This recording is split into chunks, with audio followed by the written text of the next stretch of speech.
I have a feeling today's video is going to be fast. I feel like there's just one legendary or two legendaries that are just 10 times better than the others in every single generation. Let's find out, but I legitimately think that's what's going to happen. So why don't we go ahead and find out what the best legendaries are in all of Pokemon. Mewtwo is obviously the answer in Generation 1. I don't even need to explain myself, do I?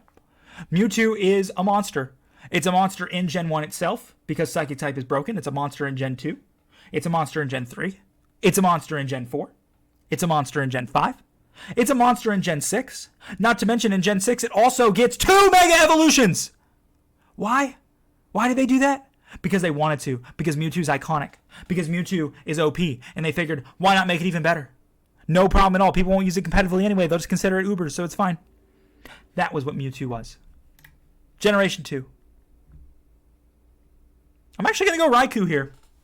The speed of Raikou makes him incredibly underrated and underappreciated, in my opinion.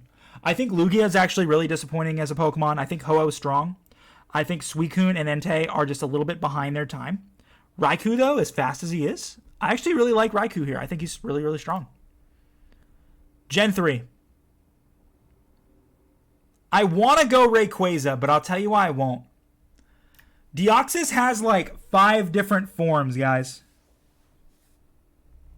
He has like 5 different forms. You can decide what statistical category you want Deoxys to be good in with all those forms. I think the versatility of that is what makes him so valuable. Also, a really cool design.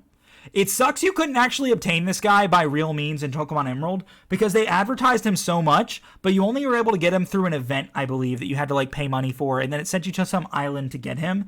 They had the, was it Moss Deep City? What was the city with the 7th gym? I think that was Moss Deep City.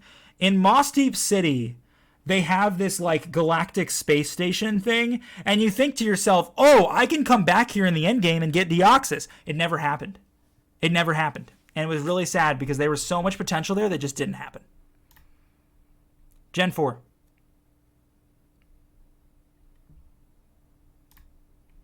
I know people want me to pick Arceus. Let me tell you something about Arceus, okay? I understand that Arceus is that Pokemon everyone looks at and thinks, oh, well, this Pokemon is considered the creator of other Pokemon. Because of that, it's obviously the strongest, and we should freak out every time we see it. See, this is where you're wrong. I personally think that Arceus is incredibly overrated. I personally think I've never had an Arceus that really did all that much for me. But Manaphy was the first Pokemon to introduce Tail Glow. A move that doesn't just sharply raise your special attack by 2 points, by 2 stages. It drastically raises it by 3 stages. That move is so broken that no other Pokemon except for Volbeat has gotten it. And no one's using Volbeat anyway because it's bad. Manaphy is a monster of a legendary Pokemon. Generation 5. Landorus was one of the best Pokemon in competitive Pokemon for years and years and years and years. You would see it all the time. All the time. Generation 9 then got rid of it for a while, so we stopped seeing it in competitive, and then it was brought back later. Landorus is a really good Pokemon. And in its T form, which I believe is called the Terrain form, is even better because it has Flying type. It's a ground flying type. Think about how broken that is. Ground flying. I really don't think you can argue with how good this Pokemon is. Generation 6. Xerneas is one of the best legendaries ever made. It was the generation where Fairy type was introduced, so of course Xerneas got the Fairy typing, and he ran with it. Yveltal was disappointing compared to Xerneas. Generation 7. I am torn between Solgaleo and Lunala. I'm going to give it to Solgaleo because Lunala just has too many weaknesses, being both Psychic and Ghost. He just gets destroyed by Dark and Ghost types. Destroyed. You just can't do it.